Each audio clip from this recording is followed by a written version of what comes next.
Today, we thought in our series of 5 meetings, we will take about the basic ways of growing spiritually. और हम पिछले जो हमने 5 सभाएं ली की है उसके बारे में हम और सीखेंगे और हम जो बुनियादी बातें हैं इस मसीह जीवन के बारे में वो सीखेंगे. So the first and most important for us to remember is that about the blood of Jesus Christ. और सबसे महत्वपूर्ण बात जो हमें हमेशा याद रखनी है वो है परमेश्वर का यीशु मसीह का लहू. See, without the blood of Jesus Christ, we will not be sitting here for the meeting. बिना यीशु के लहू के हम यहाँ पर सभा में भी नहीं बैठे होते. Jesus Christ has died for us and given his own blood to save us. प्रभु यीशु मसीह हमारे लिए मरे और उन्होंने अपना लहू दिया हमें बचाने के लिए. And we were all sinners and deserved to die. और हम सब पापी थे और हम मृत्यु ही हमें मिलनी चाहिए थी. And we remember all the sins that we have done against God and people in our secret life. God has to condemn us, has to judge us. We should deserve death. और हमने जो पिछले पाप किए हम जानते हैं कि हमारे पिछले पाप जो हमने लोगों के साथ किए हैं और हमने बहुत सारा गलत चीजें और पापों को किया है और प्रभु हमें मृत्यु दे सकते थे क्योंकि वो हमें अगर यदि न्याय करते हमारा तो हमारे पास मृत्यु ही है. But God loved us so much that he sent Jesus Christ to live a sinless life and he died for us. और क्योंकि प्रभु बहुत दयालु है इसलिए परमेश्वर यीशु मसीह स्वयं आए और हमारे लिए मरे. And he died, so if we believe in his death, we are forgiven from our sins. और यदि हम उसकी मृत्यु पर भरोसा रखते हैं तो हमारे पाप क्षमा हो गए हैं. And all the sins God does not remember anymore. और जो हमारे सारे पाप है वो प्रभु कभी यीशु मसीह कभी उसको स्मरण नहीं करता. And the forgiveness of sins is only done by blood. और जो पापों की क्षमा है वो केवल लहू बहाने के द्वारा ही है. In the old covenant, they had forgiveness of sins because they had to sacrifice animals for their sins. और जब हम पुराने नियम में पढ़ते हैं तो वहां पर भी पापों की क्षमा है जब वो किसी जानवर का लहू बहाते हैं. But that did not clear their conscience. पर इससे इनका विवेक शुद्ध नहीं होता. It says in Hebrews chapter 10. और यहाँ इब्रानियों के 10 अध्याय में verse 1 and 2. पहला दूसरा वचन. Can you read, sister? Yes, brother. क्योंकि व्यवस्था जिसमें आने वाली अच्छी वस्तुओं का प्रतिबिंब है पर उनका असली स्वरूप नहीं, इसलिए उनके एक ही प्रकार के बलिदानों के द्वारा जो प्रतिवर्ष अचूक चढ़ाए जाते थे पास आने वालों को कदापि सिद्ध नहीं कर सकती. नहीं तो उनका चढ़ाना बंद क्यों ना हो जाता इसलिए कि जब सेवा करने वाले एक ही बार शुद्ध हो जाते हैं तो फिर उनका विवेक उन्हें पापी न ठहराता. Verse 3 also. तीसरा वचन. परंतु उनके द्वारा प्रति वर्ष पापों का स्मरण हुआ करता है. So earlier in the old covenant they used to sacrifice, but you know that guilt did not go. Every year they were really convicted about the sin that they did. और हर साल वो जानवरों को बलि चढ़ाते थे, उनका लहू बहाते थे ताकि उनको पाप की क्षमा मिले, पर उनका जो विवेक था वो शुद्ध नहीं था. वो हमेशा शर्म महसूस करते थे उनके पापों के लिए. The burden of sin did not go away, but they were just covered. They were just covered, and again they used to think about it, and again they had to give sacrifices for it. पाप उनका जीवन से जाता नहीं था, सिर्फ एक पाप का बोझ बना रहता था और सिर्फ एक ढपा हुआ था. जब भी उसके बारे में फिर वो सोचते थे और फिर से वही पाप में गिर जाते थे. Because it says in verse 4 of chapter 10, for it is impossible for the blood of bulls and goats to take away sins. और चौथा वचन. क्योंकि अनहोना है कि बेलों और बकरों का लहू पापों को दूर करे. So it is impossible for animals, even though these innocent animals have died, it cannot take away the sins completely from our lives. Only God covers it and ignores it. ये अनहोना है कि हम किसी जानवरों का लहू बहाएं, चाहे वो बहुत ही ज्यादा मासूम जानवर हो, पर जानवरों के लहू बहाने से हमारा उद्धार नहीं हुआ है, सिर्फ ये परमेश्वर यीशु मसीह के लहू बहाने के द्वारा। That is why it says in Hebrews chapter 9 verse 22, इब्रानियों के 9 अध्याय 22 वचन में, and according to the law, one may almost say, all things are cleansed with blood, and without shedding of blood, there is no forgiveness. और व्यवस्था के अनुसार प्राय सभी वस्तुएं लहू के द्वारा शुद्ध की जाती है, और बिना लहू बहाए पाप की क्षमा नहीं। So always blood is required for forgiveness. और हमेशा लहू आवश्यक है माफ करने के लिए। So when Jesus Christ came to die, he died a sinless sacrifice. With the result, our conscience became completely clean, and the past burden of sin is completely wiped out. All the sins in our lives are forgiven completely. जब हम परमेश्वर के पास आते हैं अपने पापों की क्षमा के लिए, तो हमारे जो पाप है वो पूरी तरीके से माफ हो चुके हैं। हमारा जो शर्म है उस पापों के लिए वो भी पूरे तरीके से हमारे जीवन से जा चुकी होती। Because Jesus died, he was the Son of God who lived a perfect life, and that is why he could die for all the sins of the people of this world and for you and for me. क्योंकि यीशु मसीह सिद्ध हैं, उन्होंने वो पवित्र हैं, उन्होंने हमारे लिए लहू बहाया है, इसलिए हमें हमारे पापों से पूरी तरीके से माफी मिल जाती है। And that is be forgiven, and second is not only forgiven but also justified. और हमें सिर्फ पापों की क्षमा ही नहीं मिलती, हम न्याय से भी बच जाते हैं। It says in Hebrews chapter 8 verse 12, इब्रानियों के 8 अध्याय 12 वचन में, it says, in the new covenant, I will be merciful to their iniquities, and I will remember their sins no more. क्योंकि मैं उनके अधर्म के विषय में दयावंत होऊंगा और उनके पाप को फिर स्मरण न करूंगा। See, God says he will be terribly merciful to all the sins that we have done when we confess our sins, and he will not remember the sins at all. और प्रभु यहाँ कह रहे हैं कि मैं उनके लिए दयावंत होऊंगा और उनके पापों को कभी स्मरण भी नहीं करूंगा। That is why we must be thankful that God has forgotten all these things, and we are so assured that the past should not condemn us at any time. और हमें हमेशा धन्यवादी होना है कि परमेश्वर ने हमारे लिए लहू बहाया, हमें माफ किया, और कभी भी अपने आप को दोषी न ठहराएं पुरानी बातों को याद करके। The thief on the cross, the thief who was next to Jesus, died. He believed in the Lord, and then when he went to heaven, God said he is a perfect man. He is no more a thief. और यीशु मसीह जब क्रूस पर थे, वहां पर एक और व्यक्ति था जो उनके बाजू में था।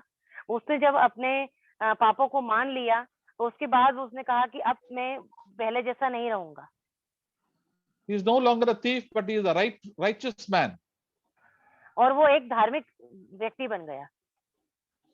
That's why it says in Romans chapter 5 verse 9. Romeo के 5 अध्याय, Romans chapter 5 verse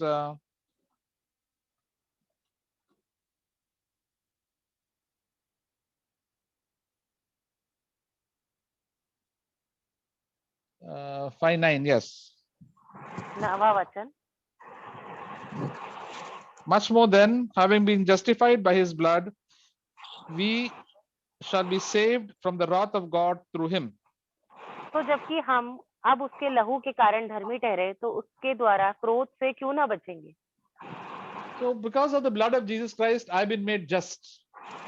और क्योंकि ये परमेश्वर यीशु मसीह के लहू के द्वारा मैं उसके क्रोध से भी बच जाऊंगा। No, just means I've been made a person who's always good, no bad at all. और मैं ऐसा एक व्यक्ति बन जाऊंगा जिसमें कोई खराब बातें पाई नहीं जाती, सब कुछ अच्छा है। From forgiveness, we are becoming justified. Justified means a person who is pure, who is good. और हम ऐसे व्यक्ति बन जाएंगे जो बहुत ही ज्यादा अच्छा है, पवित्र है। The devil may condemn us, but God says no, he's righteous, he's good. और शैतान हमें पे आरोप लगाएगा कि वो अपने आप को दोषी ठहराएंगे, पर प्रभु कहेगा कि नहीं, वो एक अच्छा व्यक्ति है, धार्मिक है। This is only when we believe in the blood of Jesus Christ, we are justified, we are made right with God. और यीशु मसीह के लहू के द्वारा ही हम एक धार्मिक व्यक्ति बन सकते हैं, अच्छे We काम become करने वाले, saints. We become saints, separated ones. और हम संत के समान हो सकते हैं, दूसरों से अलग, No, without any fault before God. और बिना किसी दोष के प्रभु के सामने हम आ सकते हैं। This is done by the miracle of the blood of Jesus Christ. और ये एक बहुत बड़ा कार्य है, चमत्कार है जो प्रभु यीशु मसीह का लहू हमारे लिए करता है। So we have been forgiven and we have been justified. What is the word of justified in Hindi? क्या लिखा है उसमें? Romans chapter 8 verse 5 verse 9. Okay, Justified by Romeo his के blood. 5 9। तो Much more जबकि than हम having उसके लहू धर्मी ठहरना, dharmi. Yeah, justified means made righteous. A person who has ठीक, committed so many murders and told lies and been a terrible gunda or a prostitute, God says this person has become righteous or a good person. और चाहे कितना भी बड़ा पाप किया हो हमने हमारे जीवन में, और ये यहाँ तक कि चोरी की हो, डकैती की हो, व्यभिचार किया हो, पर प्रभु हमें धर्मी ठहराते हैं, हमें धार्मिक बनाते हैं। People may call him a murderer or an immoral person, but God says this person is a righteous person. लोग हमें खूनी या फिर व्यभिचार करने वाली ऐसा बोल सकते हैं, पर प्रभु हमें बोलते हैं कि आप धर्मी हो। And God's opinion is most important rather than all the people say. और प्रभु का जो बोला हुआ शब्द है वो ज्यादा महत्व रखता है किसी और के शब्द बोले जाने से। So we have then a confidence for people that we are right in the sight of God. हमें बहुत ही ज्यादा हमें ऐसा सोच लेना है कि हम परमेश्वर की नजरों में अच्छे हैं। So we have been forgiven and we have been made righteous. हम क्षमा किए गए हैं और धर्मी ठहराए गए हैं। So we come into fellowship with all the righteous people who has lived and also with all the angels and all the godly people. और इसलिए हमें उन्हीं की संगति करनी है जो धर्मी लोग हैं, जो परमेश्वर के पीछे ईमानदारी से चलते हैं। No, God always brings us into this company of people. और प्रभु भी हमें उसी संगति से मिलाते हैं जो धर्मी होते हैं। And nobody will remember our past. जहाँ पर कोई हमारे पुराने जो हमारे पाप किए हैं उसको स्मरण नहीं करता है ऐसी जगह। This is because of the tremendous effect of the blood of Jesus Christ. और ये एक बहुत ही अद्भुत प्रभाव है प्रभु यीशु मसीह के लहू का। The devil may accuse us, but God will say, no, this person believed in my son's sacrifice on the cross. That's why he is righteous. और शैतान जो है हम पर दोष लगाएगा, पर परमेश्वर बोलते हैं कि ये मेरे पुत्र पर जिसने लहू बहाया है विश्वास करता है, इसलिए ये धर्मी है। The third effect of the blood of Jesus Christ is that we have been redeemed by the blood of Jesus Christ. 1 Peter chapter 1 verse 18. पहला पत्रस पहला अध्याय 18 वचन। 1 Peter chapter 1 verse 18. Knowing that you were not redeemed with perishable things like silver or gold from the futile way of life inherited from your forefathers, but with the precious blood of the Lamb, unblemished and spotless, the blood of Christ. 18 and 19. 18 और 19 वचन। क्योंकि तुम जानते हो कि तुम्हारा निकम्मा चाल चलन जो बाप दादों से चला आता है, उससे तुम्हारा छुटकारा चांदी सोने अर्थात नाशवान वस्तुओं के द्वारा नहीं हुआ, पर निर्दोष और निष्कलंक मेमने अर्थात यीशु मसीह के बहुमूल्य लहू के द्वारा हुआ। We were, because of sin, we were under the captives of sin, under the power of the devil, and we were his slaves, and Jesus' blood has redeemed us, has saved us and set us free. हम पाप के गुलाम थे एक समय में, और हम पाप करते थे, और परमेश्वर ने हमें छुड़ाया है इन सब चीजों से। And we were under the control of the devil. और हम शैतान के बंधन में थे। But Jesus Christ gave his blood and set us free. परमेश्वर ने यीशु मसीह ने अपना लहू बहाया और हमें छुड़ाया। And the cost of this blood is not like silver and gold, but it's so costly, we cannot even imagine how costly it is. और इसका मूल्य जो है सोने चांदी के बराबर भी नहीं है, पर ये तो अमूल्य है, इसका कोई मूल्य नहीं है, ये तो अद्भुत है। And not only that, he has redeemed us from the power of the devil, and not to live this life of like the people in this world are living. That is a futile life. और सिर्फ परमेश्वर ने हमें पाप के बंधनों से, शैतान के बंधनों से नहीं छुड़ाया है, हमें इस संसार की सारी चीजों से जो लोग जी रहे हैं उससे भी छुड़ाया है।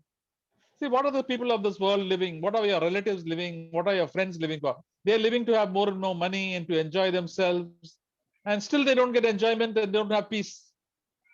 देखिए क्यों जी रहे हैं, या आपके रिश्तेदार जो संसार के लोग हैं वो क्यों जी रहे हैं, वो सिर्फ पैसा बनाने के लिए जी रहे हैं, तो भी उनके जीवन में शांति आनंद नहीं है। And the devil has kept them under the bondage, and there is no peace and there is no joy in their hearts.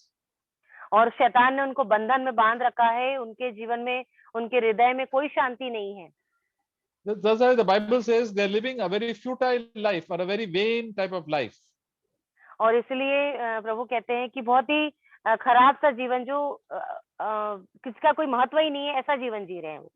In spite of having so much money and all the good clothes and all the good food and all the houses, they are not at all happy. It is just a very sad type of life that they are living. चाहे उनके पास बहुत सारा पैसा है, बहुत बड़े अच्छे घर हैं, अच्छा खाना है, पर वो बहुत ही उदास और निराशा में जीवन बिता रहे हैं। And they don't know what to do because they are bound by the devil's power.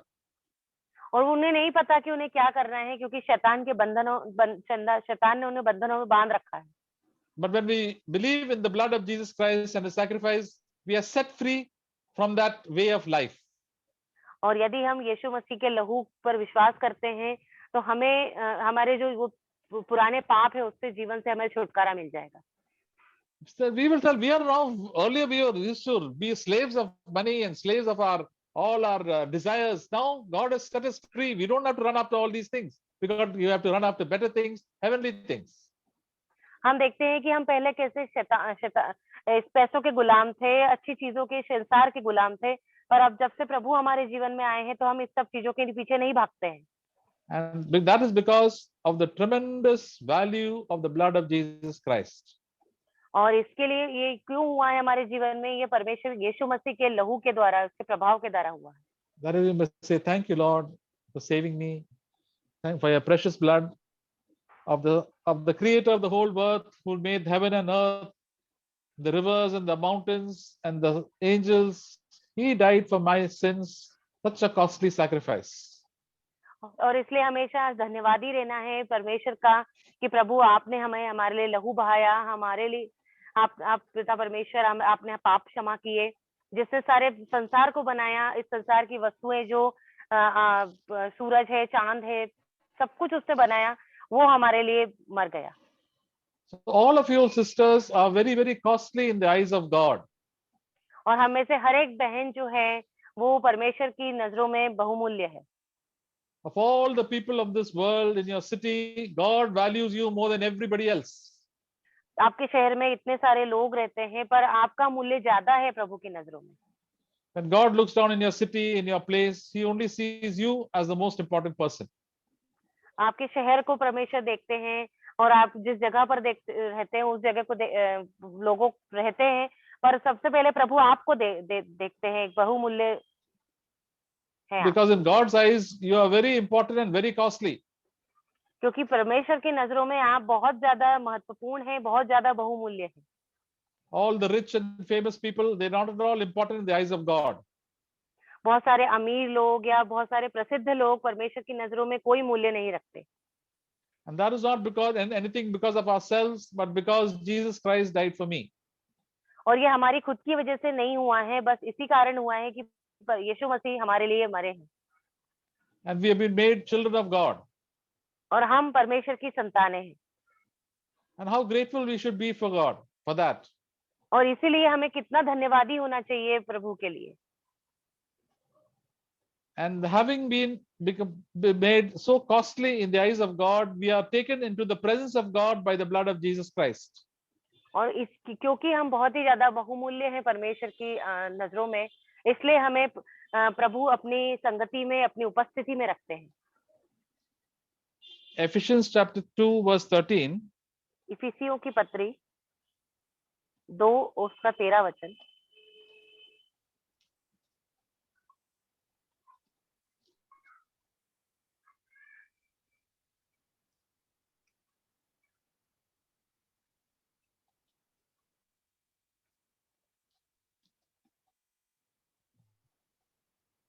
It says verse 12 and 13.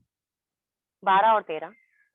Remember that you were at that time separate from Christ, excluded from the commonwealth of Israel, and strangers to the covenants of promise, having no hope and without God in this world.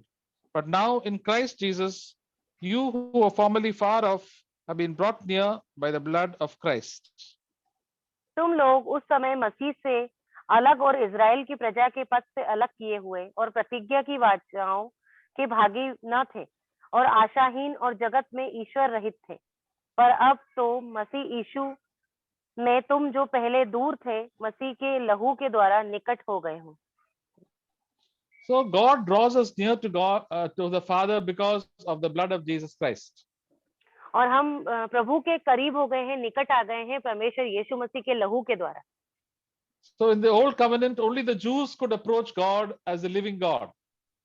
और पुराने नियम में ऐसा था कि सिर्फ जो यहूदी लोग थे वो ही परमेश्वर के पास पहले जा सकते थे। The Gentiles did not have any God at all. और अन्य जातियों के पास कोई ईश्वर नहीं था। And the gods that they had were not living gods. और जो कोई प्रभु को मानते थे वो जीवित नहीं था। So they were searching for a God in their own life. और वो प्रभु की खोज कर रहे थे उनकी खुद के जीवन में। So as it says in verse 12, they were without hope and without God in this world. और बिल्कुल आशा रहित और ईश्वर रहित थे वो। So you and I also was without God and without any hope. और मैं और आप भी बिना किसी आशा के और बिना ईश्वर के रहित था। We were just roaming here and there without any God and without any hope in our lives. हम सिर्फ इधर उधर भटक रहे थे, बिना किसी आशा के, बिना किसी अच्छे कामों के हम भटक रहे थे बस। But now, because of the blood of Jesus Christ, it says we have been brought near to God. और सिर्फ यीशु मसीह के लहू के द्वारा हम जो पहले दूर थे पर मसीह के लहू के द्वारा निकट हो गए हैं। We can enter the presence of God because of the blood of Jesus Christ. हम परमेश्वर के प्रेम के अंदर आ सकते हैं सिर्फ यीशु मसीह के लहू के द्वारा। Because through the blood of Jesus Christ only we can be cleansed. और सिर्फ यीशु के लहू के द्वारा ही हम शुद्ध किए जा सकते हैं। So, and that's how we come into the presence of God. और इसी के कारण यही कारण है कि हम परमेश्वर की उपस्थिति में आते हैं। The first time we confess our sins before God, said, Lord, I am a sinner, please save me, only you can save me. और सबसे पहले हमें प्रभु के पास आना है और कहना है कि प्रभु मैं पापी हूँ और सिर्फ आप ही है जो मुझे बचा सकते हैं। Then the Lord is merciful to us and he removes all the sin that is there in our lives and we can come into the presence of God. फिर प्रभु हमारे विषय में दयावंत होंगे और उसके बाद हमारे सारे पापों को क्षमा कर देंगे लहू के द्वारा। Because only sin can separate me from God. क्योंकि एक पाप ही है जो हमें प्रभु से अलग कर सकता है। So in the presence of God there is always joy and peace and love. प्रभु की उपस्थिति में हमेशा शांति, आनंद और प्रेम है प्रभु का। And that is why every day we also require a cleansing.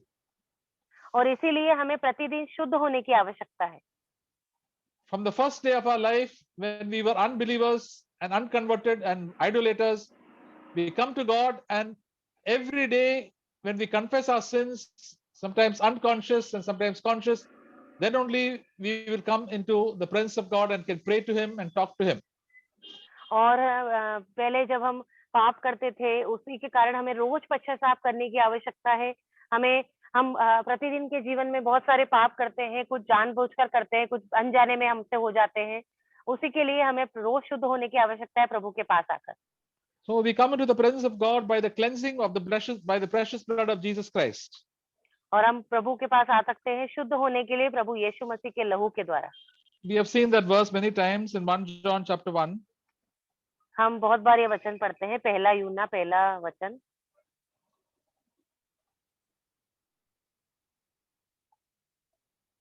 verse 7. पहला यूहन्ना Chapter 1, verse 7. एक अध्याय 7वां वचन. He says, but if we walk in the light as he himself is in the light, we have fellowship with one another, and the blood of Jesus Christ, his son, cleanses us from all sin. पर यदि जैसा वह ज्योति में है वैसे हम भी ज्योति में चले तो एक दूसरे से सहभागिता रखते हैं और उसके पुत्र यीशु का लहू हमें सब पापों से शुद्ध करता है. So when you and I walk every day with the Lord, we discover certain wrong things and bad habits and sins in our own life. We must immediately come before God, and God cleanses us with the precious blood of Jesus Christ. जब हम प्रतिदिन के जीवन को जीते हैं तो हमारे जीवन में हम बहुत सारे पापों को प्रभु हमें दिखाते हैं, हम करते हैं, और इसलिए हमें प्रतिदिन प्रभु के पास जाना है, परमेश्वर के लहू से रोज प्रतिदिन शुद्ध होना है. So every day we can be in the presence of God by the blood of Jesus Christ. और हर एक दिन हम प्रभु की संगति में आ सकते हैं परमेश्वर के लहू के द्वारा. And when we are in the presence of God, we can also have fellowship with people, brothers and sisters, who also cleanse themselves, and they also we can have such a good fellowship. और हम जिसकी संगति रखते हैं हम सबको साथ में मिलकर पश्चाताप करके प्रभु के पास आना है तो हम सब शुद्ध हो जाएंगे. If I don't cleanse myself today, then I will lose fellowship with God. I cannot come into the presence of God. और यदि आज मैं पश्चाताप ना करूं तो मैं परमेश्वर के साथ संगति खो दूंगा और उसके बाद परमेश्वर के साथ संगति नहीं होगी मेरी. And the psalmist says in Psalm 66, if I regard sin in my life, the Lord will not hear me. और भजन संहिता 66 में लिखा हुआ है कि यदि मैं अपने मन में पाप को रखूं तो प्रभु मुझे कभी क्षमा नहीं करेंगे. That is why as soon as we realize there is some sin in our life, the way we spoke, the way we behaved, and whatever we thought, ask God forgiveness for cleansing, and we can come into the presence of God. और रोजमर्रा के जीवन में हमारे बोलचाल के द्वारा, हमारे रहन सहन के द्वारा हम बहुत सारे पाप करते हैं, प्रभु हमें दिखाते, हमें मान लेना है और परमेश्वर के लहू से शुद्ध होना है प्रतिदिन. There was a brother who was saying he's always very sad and gloomy. Because of that, why is he sad and gloomy? Because there's some sin he is not confessing before the presence of God. और एक व्यक्ति है वो कहता है कि मैं हमेशा दुखी रहता हूँ, बहुत ज्यादा उदास. वो ऐसा क्यों रहता है? क्योंकि कुछ ना कुछ पाप है जिसको उसने माना नहीं है, प्रभु से शुद्ध नहीं हुआ है लहू से. Because in the presence of God there is so much of fullness of joy. क्योंकि परमेश्वर की उपस्थिति में आनंद की भरपूरी होती है. So we must always admit our mistake and admit our sin before God and come into the presence of God and be cleansed. और इसलिए हमें हमेशा अपने पापों को मान लेना है, जो भी गलती करते हैं, पाप करते हैं, मान लेना है और परमेश्वर की उपस्थिति में वापस आ जाना है. And then he says we have peace with God, Colossians 1:20. और फिर कुलुस्सु के अध्याय पहला उसका 20 वचन कहता है,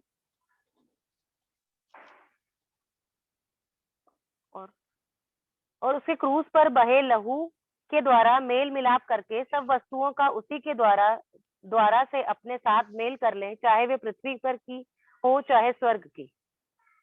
So through the blood of the cross we have peace with God. और यीशु मसीह के लहू के द्वारा हमें शांति है प्रभु में. See, God the Father sent Jesus to die for our sins. His precious son's blood died for us, and when we believe in him, God is so happy with us, and we who are enemies of God come to become at peace with him. और यीशु मसीह परमेश्वर ने अपना इकलौता पुत्र दिया है यहाँ पर हमें, हमारे लिए लहू बहाने के लिए. यदि हम उस पर विश्वास करते हैं तो प्रभु हमसे बहुत ही ज्यादा प्रसन्न होते हैं. So I must confess, I said, Lord, I'm a sinner and I'm your enemy because I was on the side of the devil. Now I acknowledge my sin and I believe that Jesus Christ died for me. And the Lord said, now you are forgiven and you can be my friends with me. और हमें कहना, परमेश्वर से पश्चाताप करके बोलना है कि प्रभु मैं आपके पास नहीं था, मैं आपका दुश्मन था क्योंकि मैं शैतान की ओर था, और अब मैं आपके पास हूँ प्रभु, आपके लिए जी रहा हूँ प्रभु, और प्रभु फिर हमारे मित्र हो जाएंगे. So always, like Abraham was a friend of God because he lived with God, and so we also have to be friends. Friends are always at peace with each other. और जैसे अब्राहम जो था वो परमेश्वर का मित्र था, वैसे हमें भी मित्र होना है और हमें हर एक पाप से शुद्ध होना है। When you go to sleep today, you must go to sleep with peace. और यदि जब भी अभी आप सोने जाते हैं तो अभी आपको शांति होनी चाहिए आपको आपके जीवन में। Many times when people die, they say, rest in peace. और जब लोग मर जाते हैं तो फिर ऐसा कहा जाता है कि उसको शांति मिले। No, yeah, he is sleeping in peace. वो शांत हो गया है। So we must always be at peace every day from morning to evening with God. और इसलिए हमें भी शांति होनी चाहिए सुबह से लेकर शाम तक प्रभु में। And that is only through the blood of Jesus Christ. और ये सिर्फ कैसे हो सकता है? सिर्फ यीशु मसीह के लहू के द्वारा हो सकता So है। the blood of Jesus Christ brings us great peace, and then we can come into the presence of God. और प्रभु जो है हमें अद्भुत शांति दे सकते हैं, उसके द्वारा हम प्रभु की संगति में आ सकते हैं। And then we have become friends of God and also having fellowship with Him. और फिर हम प्रभु के मित्र हो जाएंगे और उसके साथ संगति करेंगे। So we must cleanse ourselves every day, have peace with God, and be in the presence of God. और हमें रोज प्रतिदिन शुद्ध होना है, परमेश्वर के साथ संगति रखनी है, प्रभु के साथ चलना है। And this is all by the precious, these are all benefits we get by the blood of Jesus Christ. और ये सब हमें जो अच्छी वस्तुएं हैं, जो मुनाफा है, वो हमें कैसे होगा? ये सब प्रभु यीशु मसीह के लहू के द्वारा ही होगा। Just tell the Lord, Lord, you died for my sins. You on the cross of Calvary, a sinner like me. And thank you, Lord, that you have made peace with me and cleansed me, and I can have fellowship with you. और हमें हमेशा कहना है प्रभु से कि प्रभु आप हमारे लिए मरे उस कलवरी की क्रूस पर, मेरे जैसे पापी के लिए प्रभु। और हमेशा परमेश्वर के लहू के द्वारा हमें शुद्ध होना है। And you have forgiven all my sins, and look at me as a person without sin, a person who is righteous. आपने मेरे सारे पापों को क्षमा किया और अब मैं देखता हूँ कि मेरे अंदर पाप नहीं, आप मुझे धर्मी ठहरा दिया है। And you have freed me, Lord, from the power of the devil and all my bad habits that I was doing, and now you have put me into a way, a new and living way to walk in your footsteps. और आपने मुझे सारे पापों से, शैतान के बंधन से छुड़ा लिया है। मैं आपके पीछे चलूंगा और आपके पद चिन्हों के पीछे चलूंगा। I've just been sinning and sinning, but now you have changed my way of life. मैं हमेशा पाप ही करता रहता था, पर अब मैंने जीवन के जीने का तरीका बदल दिया है। This is what God has done in our life when we become born again. और ये होता है जब हम नया जन्म पा लेते हैं प्रभु में। That is when we are really repentant from our sins and we trust God for that Jesus died for my sins. और हम फिर सच में पश्चाताप करते हैं हमारे पापों के लिए कि प्रभु हमारे लिए सच में मरा है। And last but not the least is that we become overcomers. और सबसे अंतिम है कि हम जय पा सकते हैं। Revelation chapter 12. प्रकाशित वाक्य 12 अध्याय। Revelation chapter 12, verse 11. 11 वचन। And they overcame him because of the blood of the Lamb and because of the word of the testimony, and they did not love their life even to death. और वे मेमने के लहू के कारण और अपनी गवाही के वचन के कारण उस पर जयवंत हुए और उन्होंने अपने प्राणों को प्रिय न जाना, यहाँ तक कि मृत्यु भी सह ली। So there are three ways of overcoming the devil. और 3 तरीके हैं जहां हम शैतान पर जय पा सकते हैं। One is the blood of Jesus Christ. पहला है यीशु मसीह का लहू। Then the word of our confession, opening our mouth and confessing that Jesus Christ is my King. और फिर हमारे मुंह से अंगीकार करना विश्वास के साथ कि प्रभु जो है यीशु मसीह हमारा राजा है। And then we have to take up our cross. We have to die daily to ourselves. और तीसरा है कि हमें अपना क्रूस प्रतिदिन उठाना है, अपने आप को मारना है। That is not doing our own selfish will. हमें अपनी स्वार्थी इच्छाएं पूरी नहीं करनी है। But the first thing that how they overcame is by the blood of Jesus Christ. और ये सबसे पहली बात है जब हम प्रभु यीशु मसीह के लहू से शुद्ध होते हैं। And these are all believers. और ये सब विश्वासी ही हैं। See, after becoming believers, we have to be cleansed daily. और एक विश्वासी होने के बाद हमें रोज शुद्ध होना है। And then we have to say we become overcomers through the blood of Jesus Christ. और फिर हमें जय पाना है प्रभु यीशु मसीह के लहू के द्वारा। So we are not coming by our merit, but by the blood of Jesus Christ, we can defeat the devil. और अपनी शक्ति से, अपनी बुद्धि से नहीं हम आए हैं, पर सिर्फ प्रभु यीशु मसीह के लहू के द्वारा हम शैतान को हरा सकते हैं। And what does it mean to overcome by the blood of Jesus? और जय पाने का क्या मतलब है यीशु मसीह के लहू के द्वारा जय पाने का? We may be ordinary people, और हम एक साधारण व्यक्ति हो सकते हैं, but when the devil tries to come against us, we must say, I have been cleansed and brought by the precious blood of Jesus Christ. और जब शैतान हमारा विरोध करता है, हमारा सामना करता है, तो हमें कहना है कि हम प्रभु यीशु मसीह के लहू के द्वारा खरीदे गए हैं, हम शुद्ध किए गए हैं। And we can walk with dignity as the children of God, as the sons and daughters of the living God. और हम प्रभु के संतान, हम बेटियां होकर घूमते हैं इस संसार में, like kings and queens और हम एक राजा या फिर रानियों के समान हैं of all eternity. और अनंत जीवन के लिए। We were one day the slaves of the devil. Now God has made us kings and queens. हम शैतान के गुलाम थे, पर अब हम प्रभु के लिए एक रानी के समान हैं। So we can walk with the dignity.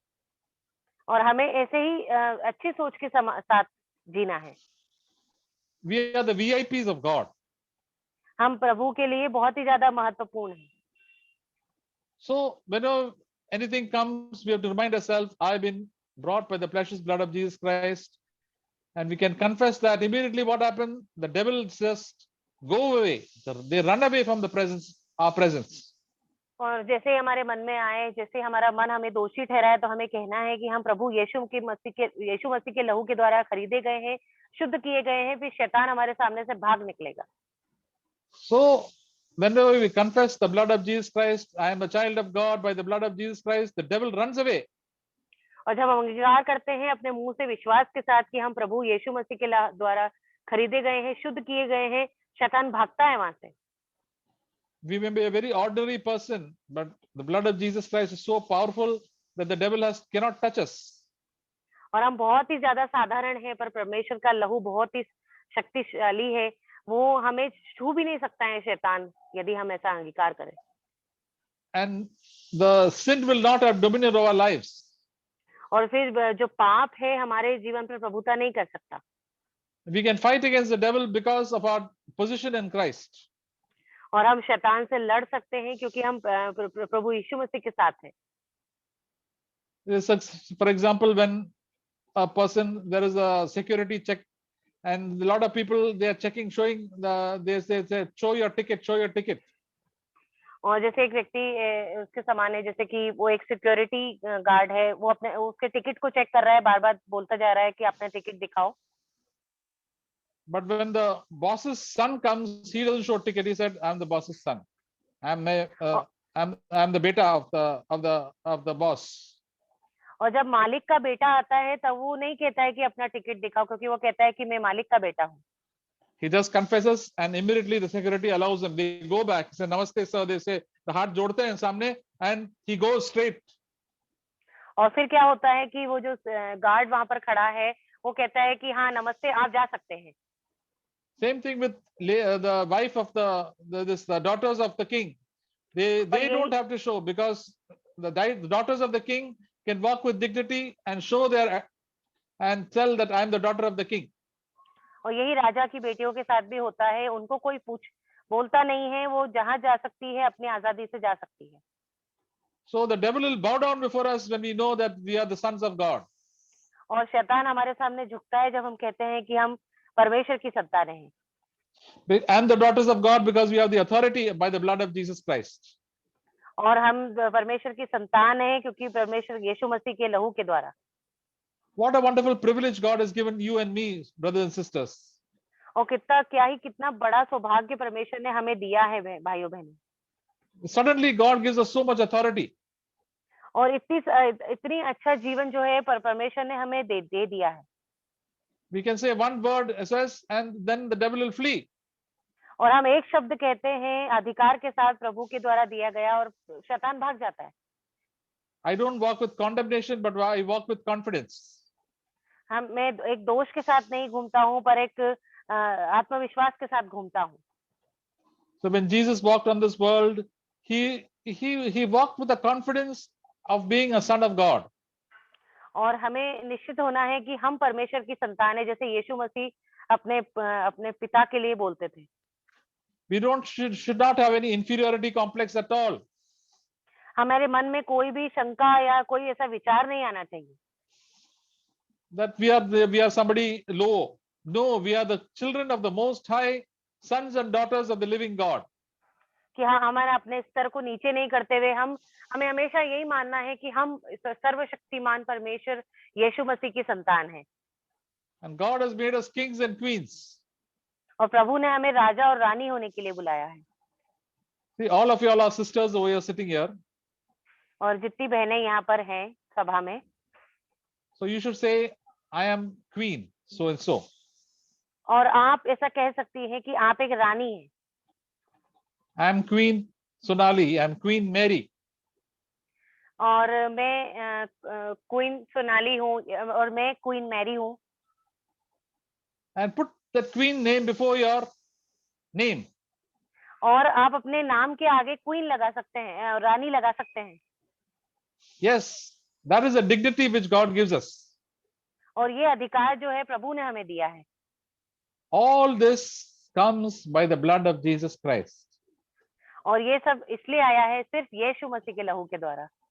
And that gives us a boldness and a confidence. और यही हमें साहस देता है, विश्वास देता है। So, and we can resist the devil. और हम शैतान का सामना कर सकते हैं इसके द्वारा। We can be overcomers. हम जय पा सकते हैं। We do not lose hope. We can have full of hope. हम आशा नहीं खोएंगे, हम हमेशा आशा के साथ जिएंगे। We have been not made kings and queens by ourselves, but God Himself has made us king and queen. हम अपनी मर्जी से राजा या रानी नहीं बने हैं, पर प्रभु ने हमें बनाया है। God is the authority over the whole universe. He has given me this title. पूरे ब्रह्मांड का जो अधिकार है वो परमेश्वर के हाथों में है, उसी ने मुझे अधिकार दिया है। Just because I believed in Jesus Christ, that He died for my sins, and the blood of Jesus Christ. और क्योंकि मैंने विश्वास किया है कि यीशु मसीह मेरे पाप के लिए मरा है और मैंने शांति पाई है, यीशु मसीह के लहू के द्वारा शुद्ध की गई हूँ। So we see what are the tremendous benefits that we receive when we believe in the blood of Jesus Christ. और कितने बड़ी बात, हमें कितना अच्छी बात मिल जाती है जब हम परमेश्वर के लहू पर विश्वास करते हैं। So and the devil always tries to hide these things from us. और शैतान हमेशा ये बातें हमसे छुपा कर रखना चाहता है। So many truths, the devil tries to hide. और बहुत सारी सच्चाई ऐसी है जो शैतान चाहता ही नहीं कि हमारे सामने उजागर हो। He always says you're good, you give up, God is angry with you, God doesn't like you, and all he points out faults. But we must stand with dignity and say, yes, whatever my sins are there, God has cleansed us and will cleanse me in the future also. And I am a child of God. I'm going to reign and rule with Jesus Christ for all eternity. और शैतान हमेशा कहता रहेगा कि जो यीशु मसीह तुमसे प्रेम नहीं करता, तुम पर दोष लगाता है, तुम पर गुस्सा है, पर हमें हमेशा कहना है कि नहीं, मैंने परमेश्वर के लहू से शुद्ध हुआ हूँ। मैंने परमेश्वर का जो लहू है मुझे आगे भी शुद्ध करेगा और मुझे प्रभु के साथ अनंत जीवन तक चलना है। And I'm going to defeat all my enemies and overcome every sin in the future. और हर एक पाप से मुझे जय पाना है अपने भविष्य में भी। And with that dignity and confidence, we can fight ahead and become have more and more victory in our life and become a conqueror. और यही अधिकार से, यही विश्वास से हम आगे लड़ सकते हैं शैतान से और जीत सकते हैं, जय पा सकते हैं। So dear sisters, we see what a wonderful privilege when you know the word of God. और ये कितना बड़ा सौभाग्य की बात है बहनों कि हमें परमेश्वर का वचन मिला है। And Jesus said, man shall not live by bread alone, but by every word that comes from the word of God. और यीशु मसीह का वचन कहता है कि मनुष्य केवल रोटी ही से नहीं, परंतु हर एक वो वचन जो परमेश्वर के मुख से निकलता है जीवित रहेगा। So the devil has to keep quiet and he has to run away. और शैतान चाहता है कि चुपचाप रहे हम लोग और वो sorry brother. No, the devil has to run away from our lives. और शैतान जो है उसको भागना ही पड़ेगा हमारे जीवन से। So, dear sisters, let us always keep a good conscience by being cleansed by the precious blood of Jesus Christ and get forgiveness of sins. और हमेशा बहनों अपने विवेक को शुद्ध रखें परमेश्वर के यीशु मसीह के लहू के द्वारा, And enter with boldness into the presence of God and have peace with God. और साहस के साथ परमेश्वर की उपस्थिति में आए, शांति के साथ आए। So, dear sisters, please read that article again. It is a very nice, basic article that can free us from all condemnation. और बहनों वो जो ब्लैक ब्रदर का जो दिया गया है लेख, उसको जरूर पढ़ें। और बहुत ही अच्छा एक साधारण सा लेख है, हम उसको पढ़कर बहुत कुछ सीख सकते हैं। The first step in our Christian life is always the blood of Jesus Christ. और पहला जो पड़ाव है ये हमारे मसीह जीवन का, वो यीशु मसीह का लहू ही है। Then only we can go to the second step, third step, and reading the word of God, praying, praising, and all that. और उसके बाद ही हम तीसरा पड़ाव और दूसरा और तीसरा पड़ाव हम जा सकते हैं, जैसे कि परमेश्वर से प्रार्थना करना, स्तुति धन्यवाद करना। And then the word of God, reading the word of God and meditating the word of God. परमेश्वर के वचन को पढ़ना, उस पर चिंतन मनन करना। And also obedience. The fourth step will be to obey the word of God. और चौथा पड़ाव हो सकता है कि हम परमेश्वर की आज्ञाओं को माने फिर। And the fifth is always to have fellowship with brothers and sisters in Christ. और पांचवा होता है कि हम हमारे साथी भाई बहनों के साथ जो विश्वासी है उसके साथ संगति This is करें। how, brothers and sisters, we can grow. और इसी तरीके से भाइयों बहनों हमें बढ़ना है। But the basic foundation is to be secure that Jesus Christ has forgiven my sins and I've been got all these benefits by the blood of Jesus Christ. और नींव ये है कि हमें बिल्कुल अपने जीवन के लिए एकदम पक्का हो जाना है कि यीशु मसीह के लहू के द्वारा हम शुद्ध किए गए हैं और शैतान का कोई चाल हम पर नहीं चलने वाली। So then that is why we break the bread. When we break bread, we remember the blood of Jesus Christ. और इसीलिए हम रोटी तोड़ते हैं, हम परमेश्वर की लहू को याद करने के लिए। With thankfulness and confidence. और हम धन्यवाद के साथ और विश्वास के साथ। And with great boldness, we can confess the name of Jesus Christ. और बड़े साहस के साथ हम परमेश्वर के नाम, यीशु मसीह के नाम का अंगीकार कर सकते हैं। He is our hero. वो हमारा नायक है। Because he died for me. क्योंकि वो मेरे लिए मरा है। And set me free. और मुझे छुड़ाया है। And made me a king. और मुझे राजा बनाया है। And a queen. या फिर मुझे रानी बनाया है। To live with him for all eternity. उसके साथ जीने के लिए अनंत जीवन तक। To live and fellowship with Jesus Christ. जीने के लिए भी और उसके साथ संगति रखने के लिए भी। When we think about these things, we just keep on wondering how great the work God has done for us. और जब हम इस बात को और विचारते हैं तो हमें लगता है कि कितनी बड़ी बात जो है प्रभु ने हमारे लिए की है। So all these verses, sisters, you'll try and go through it again so that God will encourage you. और जितने वचन आज हमने पढ़े हैं बहनों, एक बार फिर से आप उसको पढ़ना ताकि परमेश्वर आपसे बात करे।